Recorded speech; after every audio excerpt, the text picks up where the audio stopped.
been on this island over 30 years. I've been here for 24 years. I've been at a museum for 10 years. And I was always hearing from the old trapper Jim Reed, who was long past, and he's come out here before the fort was roped off and that. Right. And the road was in, but they used to come out and have picnics with their family. There was picnic grounds here. Okay. And it was around that certain time, and they would always talk about hearing this tremendous clanging, like about 3 or 4 dredgers going off at the same time. Okay. And they could hear it coming from this distance over here. And Jim would say even if they were down at the Hay Marsh, you could just hear this going all around. Something from over this way. Yeah, and I hadn't been working here too long, and maybe a little over a season, and they come back the next season and that. And Jennifer Corbett and I, we used to have trailers over at the compound, and we were staying here, and we were here at night. And it wasn't dark. It was about not even quite, not quite dusk, just enough light. Okay. And we were right back where the building was. And the next thing, we were headed out here, but the next thing, we were both hearing this clang. And I mean, it's like it was clanging not only in your head, but all around. It was like taking up space. You couldn't pinpoint where it was. No, you couldn't. You could just hear it. And we went in. We got binoculars from the building. We came out and walked around the point. We thought, okay, it's a dredger someplace. Yeah. And we checked down by Rayburn and by Detour and over by Drummond. We looked all around. We couldn't see a dredger in the waters anywhere. In fact, there wasn't even a ship in the waters. Right. And it was. The ships do come up. Right? Any ship that has to go north. The large ones, the big ones, the small ones. Back in yesteryear, yesteryear. Shipping lane is down there too. This is the main shipping passage. They have to pass by Fort St. Joe in the 1800s. They got to pass by us today. Upbound and downbound. Yep. They've got to go by us. The Edmund Fitzgerald took her last tour past here. Oh, okay. Yeah, and that. And but anyway, back to now. The Hope. I had done some research, and the Hope, she sank in these waters between the Detour and St. Joseph Island. And we had marine archaeologists up from the University of Windsor about around the year 2000. Okay. And they found a wreck between here. But they must have ran out of money because they never came back to follow up on it. But I managed to do some research from out of Fort Malden, and Bob Garcia helped me.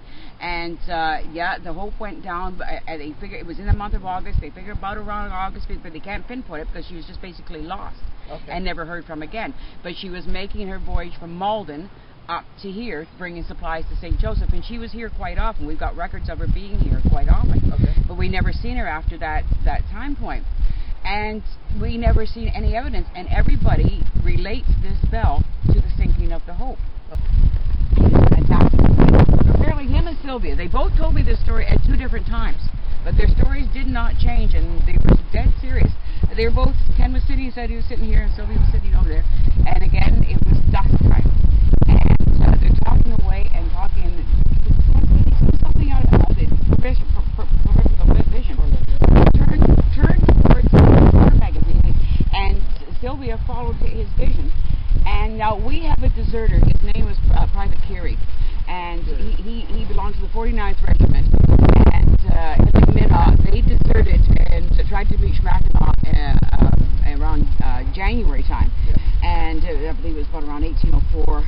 And Minna, he was the lucky one. He got incensed, and he eventually died, and was found between Detour and Drummond Island. Okay. And then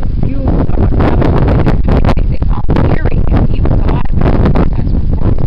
And they brought him back here, and the surgeon amputated his legs and all his fingers. Okay. And he lived for a while longer, but he's buried over in the cemetery. We know this. And but they noticed as this spirit, and they said they could see through him, but they could see the British uniform, and they seen him coming closer and closer. And as it got as close as the old bakehouse here, they noticed there was nothing below the knees. Nothing below the knees. And it's scary. Yeah. And they said they both literally peed their pants. And then just before it got this close, it just seemed to dissipate.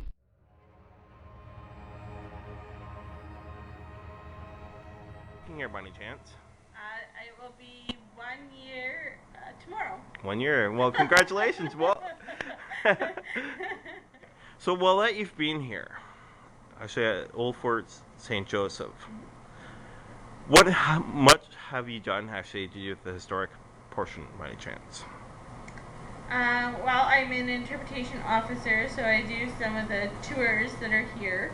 My primary focus was working on the War of 1812 and the event on July 17th to commemorate or mark the 200th anniversary of the War of 1812. Fort St. Joseph is the launching point of the successful battles in that war, and I do a lot of stuff with the smaller kids and general tours and that sort of thing. Okay, now I know the War of 1812 is a historic landmark, actually, of Canada directly itself, even though it took place here in Ontario. What information would you be able to sort of say about the War of 1812? Like, was there any furring going around, or what were people like back then? Okay, well, Fort St. Joseph originally was built in 1796, and the reason for that was that after the Revolutionary War in the United States, Britain was forced to leave the fort at Fort Michilimackinac, which is just across the straits from here. It was a British fort, but because the Americans dominated that area, they were pretty much taken over that fort, and the British had to find a new location. And the reason they chose Fort St. Joseph was threefold. One was that it was close to the Americans, so they could still trade and keep an eye on them. Two, it was on the trade route, so they can still keep their eye on merchandise that was going from east to west and still be connected to the fur trade. And three is because of their First Nation allies. Was a very important relationship. The British Indian Department was situated here at Fort St. Joseph, and the relationship that they had with the First Nations was very important to help sustain the fort and sustain the people who... Now, what type of tribes were up here, by any chance?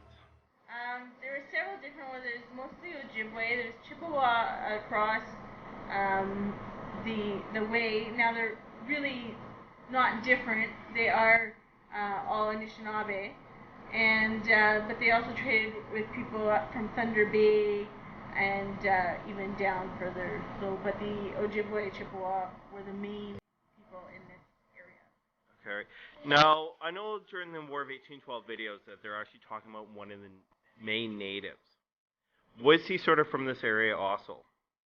I'm not too sure if he was. In this area, the main person that we talk a lot about is Chief Shinwakant. He was a shaman. He did lead a large portion of the First Nation in the taking of Fort Mackinac, and a very important.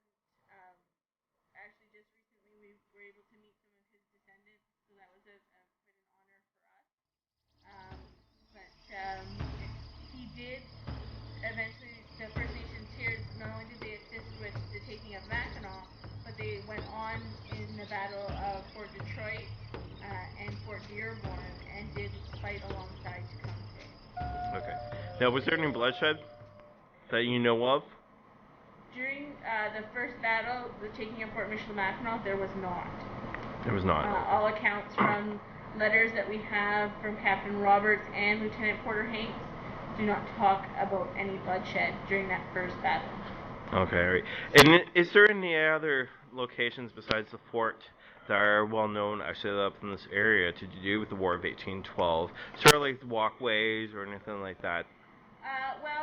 There are a couple of areas in the northern part. They deal... Now, in Sault Ste. Marie, there was a party from Sault Ste. Marie that did come and assist Captain Roberts in the taking of Fort Michilimackinac, and one was Charles Ermatinger, and his home is still located in Sault Ste. Marie at the Ermatinger Old Stone House.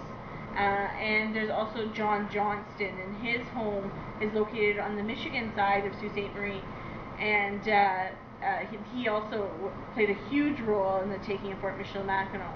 Now, in 1814, it was really important because the battles did come back up here. The Americans did attempt to take Fort Michilimackinac back, and were unsuccessful. Down and around Thessalon is where they captured the Tigress and the Scorpion, which were two tall ships that were American, that were guarding the Great Lakes. The Americans did burn down Fort St. Joseph, and they also burned both sides of the St. Mary's River, including the canoe lock, which is located where the Sault Ste. Marie Canal is today, and there is a replica canoe lock there. The only house that was not burnt down was the old stone house, for a couple reasons. One, it's made of stone, and they didn't think it would burn.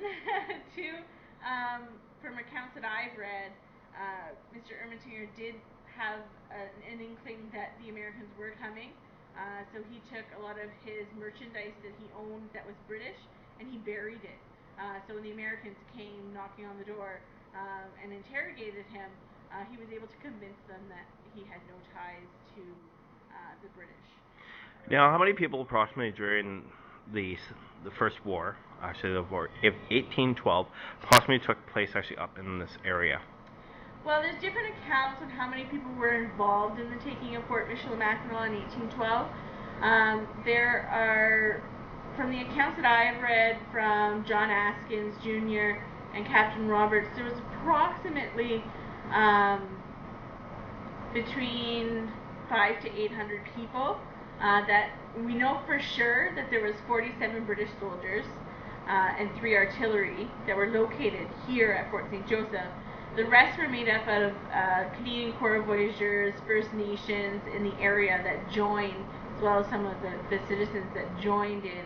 Now, when you get to Mackinac, there is accounts that Chief Shinwak Collins also brought up another in the thousands of First Nations, and they are the ones that went on in the Battle of Fort Detroit